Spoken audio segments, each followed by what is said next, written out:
Hi, I'm Jason Inman, and I love to read comic books. That's why on the week of May 22nd, I read all the DC New 52 comic books so that you don't have to. I'm going to rate each of these books with a buy it, read it, or skip it rating. But before we get into that, don't forget to go to majorspoilers.com, the comics website where they know that you love comics, and they do too. It's pretty cool. Go check it out. Now let's go willpower us into some reviews.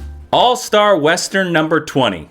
Who knew that teaming Booster Gold and Jonah Hex in the same book would make for one of the better books in the New 52? Basically, Booster Gold, if you don't know, is lost in the time stream now, and he shows up in the Old West, an All-Star Western, and he shows up with Jonah Hex, and he's pretending to be a sheriff of a local town. Basically, he's just still wearing his blue and yellow stupid suit. I like it. I didn't mean that it was stupid. I'm sorry, Booster. It's okay, don't cry. Underneath a trench coat. And he goes to find a bounty with Jonah Hex, this guy that has stolen a lot of gold. There's a very funny scene where they sit outside of a cave waiting for hours, counting the number of men that are coming inside. And Jonah's like, I wonder how many men are in that cave. And Booster's like, well, there's exactly 18 with a dog inside because I have x-ray goggles. And Jonah Hex is just like, go, yeah, get there. We wasted 6 hours. It's team-ups like this that are great, that make writing great. This is a better team up than Batman and Robin. This book proves why there needs to be a Booster Gold series in the New 52. Buy this book. Aquaman number 20. This is the first bad issue of Aquaman in the New 52. I know what you're saying. Aren't all issues of Aquaman bad? No, Aquaman has been good since the New 52. You shut up and you sit down in your chair, sonny. This is a guest issue by John Ostrander, who wrote The Spectre in the 90s, and he gives us a very bland tale of Aquaman meeting up with a guy that goes to the desert where they meet up with an Indian girl in the desert, and there's an invisible ship and a grandson and some tigers who don't like the grandson, and they eat the meat. It's just very blah, and it's very moo, and it's very... This is a very sound effects, very heavy issue, if you haven't figured that out. It's a very blah issue. Hopefully, Jeff Johns gets back on this title as quick as he can, because Aquaman does not need to be sucking again, like most of the 1990s. This is a skip it. Batman Incorporated number 11. Artist Chris Burnham takes over in this the writing duties in this issue. I don't know what Grant Morrison is doing, going on a spiritual quest of some type or trying to make a sequel to The Invisibles. Who knows? But Chris Burnham takes over the writing duties, and I would have given this a buy. I would have given this a buy in a heartbeat. I love me some Batman Incorporated. But it's a fun 1960s adventure. It's very Adam West inspired of the Batman of Japan, and he does stuff and does things. This is the reason why this is not a buy it, is because there is probably one of the most offensive jokes I have ever read in a DC comic book of all time. I'm not going to repeat it here, but let's just say that a girl in this book is referred to in a bad terms as like similar to the TARDIS from Doctor Who. I'm not going to go any further than that. Maybe you can put 2 and 2 together and get it, or read the issue. I would say this is a skip it, and it's only a skip it because of that joke. Come on, Chris Burnham, you can do better. Batman the Dark Knight number 20. This is a dark book. This is a very dark book. Like, you couldn't make this book any darker unless you printed every page black. Basically, Batman has a new girlfriend, but he hasn't told the girlfriend that he's Batman, but he likes her a lot, and he's moping about Damian. But at the same time, the Mad Hatter has kidnapped the girlfriend and is trying to get the girlfriend to get Batman's identity from her, but how does he know that she has Batman's identity? And basically, Batman the entire time is like, maybe I should tell her, Alfred. I should tell her my identity. It'd be easier. He's like, I don't think you should do that, Master One. You're still sad from Damian. I'll make you some cookies, but they'll cheer you up. I don't like cookies anymore, ever since Damian. Mope. Yeah, he says mope out loud. Basically, this is almost the book to never give a kid. Like, if you're ever to say to a kid, hey kid, you should read Batman. Don't give him this one. Don't ever give this one. This is a read it, and it's a very tentative read it, only if you really love Batman. The Flash number 20. Welcome to the New 52 book with the best artwork by Francis Manapul. The artwork in this book is fantastic. The panel layouts in this book are fantastic. Maybe Flashtastic? Can we... Copyright. Flashtastic. Whoosh. Now, this book, if only it could live up to the artwork. The artwork is so amazing that the storylines are just kind of like, meh. I mean, Barry's a CSI investigator, right? And they're setting up this new love interest with somebody who's not Iris Allen, who has basically been Barry Allen's love interest for the last, 50 years. But he's with this girl named Patty, and they have the very, very heart-to-heart where he tells the secret about how Barry's parents are in a prison now and such and such and such and such. But basically, during this whole thing, somebody gets murdered, and Barry quickly, through a super speed eyesight, man, who wouldn't want to have that? Super speed eyesight. Wow. Say that 5 times fast. Go. Well done. You impressed me. You only said it 4 times, but I'll give it to you. Super speed eyesight. He sees a flash symbol, and he automatically, instead of thinking that that's the reverse Flash, who doesn't appear in this issue at all, he automatically thinks, oh, it's Kid Flash, and I gotta go punch him in the face. I'm gonna punch this teenager in the face. Like, you know, it's a bad superhero trope when superheroes are automatically like, we must fight! Grr! I would say this is a read it. Fury of Firestorm, the Nuclear Man, number 20. I was going to write this book off. I was going to say, skip it, skip it, skip it. I mean, Dan Jurgens, I love you, man. You did the Death of Superman. You did the Return of Superman. You did the Bar Mitzvah of Superman. You did every Superman storyline that we can ever think of. But this story is just not there. Firestorm is just not there. I don't know what... Firestorm is such a cool character. I don't know why DC can't get him. But in page 4, Superman shows up. And we get to see Dan Jurgens write and draw the new 52 Superman, and it saves the book. Superman is like he was in the old 52, and he shows up and he's like, let's go to the Justice League, Firestorm. You're my buddy. Yeah. And Firestorm's like, yeah. And then the army generals are like, yeah, no. And then, you know, that's the end of the book. That's pretty much it. I think this is maybe the end of Firestorm. I'm not certain. Leave me in the comments if you know this is the end of Firestorm. But it's a read it, but only because Dan Jurgens gets back to what he loves and what he's good at, Superman. Green Lantern number 20. This is the book of the week. This is such the book of the week that I'm wearing a Green Lantern ring. That's how awesome it is. Jeff Johns' final issue after 10 years, 100 issues. He wrote so many issues of this damn book. Woo!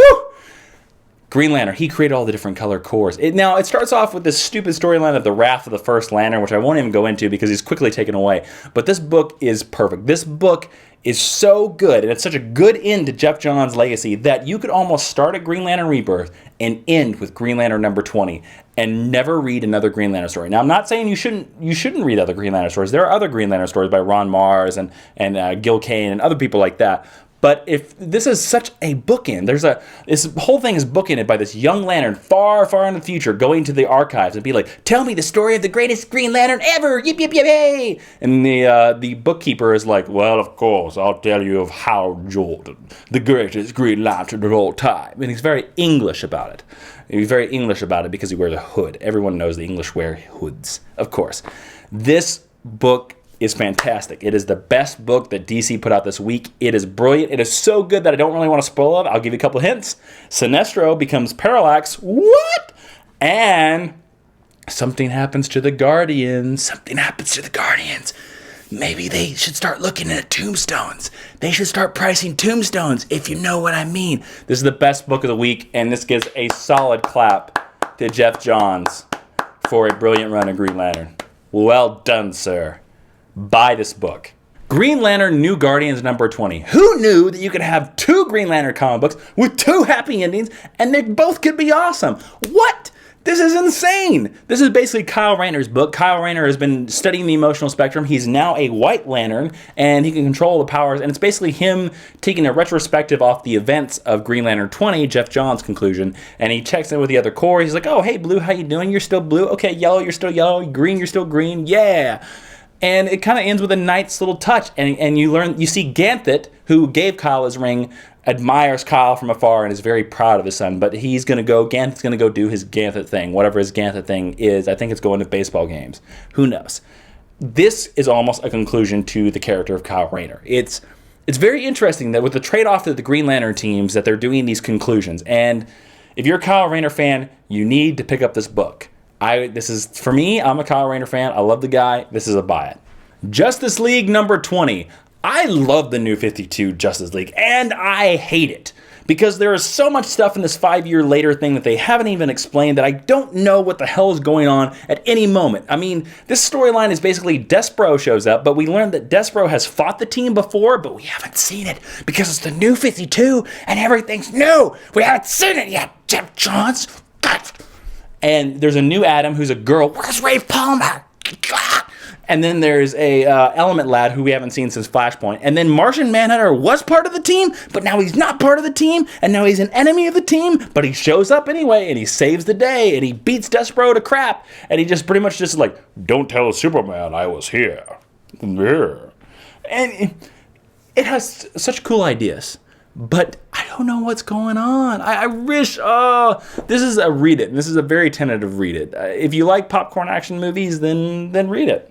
Justice League Dark number 20. This is basically your older brother's Justice League. The cool Justice League. You know, the Justice League that's like, hey, we gotta fight demons and crap. You know what I'm saying, man?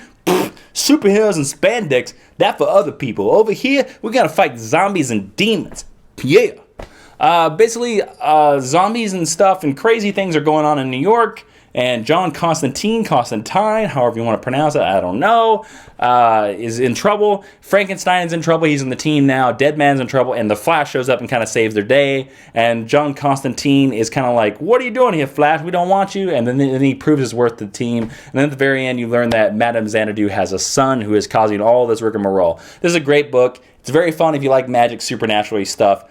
Justice League Dark, still not the best title in the world, but you know what? Buy it. Red Lanterns number 20. Why the hell does this book exist? Honestly, how does this book exist and how is there 20 issues of this? We take a cool character called Atrocitus, who is obviously a supporting character, and we give him a lead title in the DCU. What is wrong with you, DC? That way we get this amazing character who's amazing in small doses, sitting around with his arms crossed being like, well, I thought we saw the last of you, friend. I am not even joking. That is seriously a line in this book by the scary demon-faced character who looks like the devil.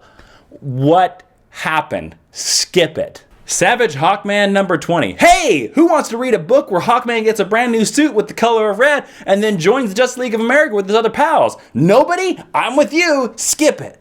Superman number 20. My first thought with reading this book is like, where is Kenneth Rockeford? Where are you? But the guy that I forget his name right now, who took over the art duties in this, it does a fantastic job. Basically, this is a big powwow between Orion and Superman, while Superman is having all this mind whamma-jamma from Hector Hammond, and this fight is brilliantly choreographed. It's probably the most epic fight, one of the most epic fights I've seen in the DCU so far. Basically, Superman punches Orion through a building. We can see him crash through every wall. Then Orion picks up an aircraft carrier and throws it on Superman. Wonder Woman shows up, says she's kissed both dudes, and there's a little bit of romantic tension. And then at the very end, they excise Hector Hammond from Superman's head, and Superman is free, but you learn that somehow in his visions there is a Lana Lang from his visions of Hector Hammond that is a zombie that is alive.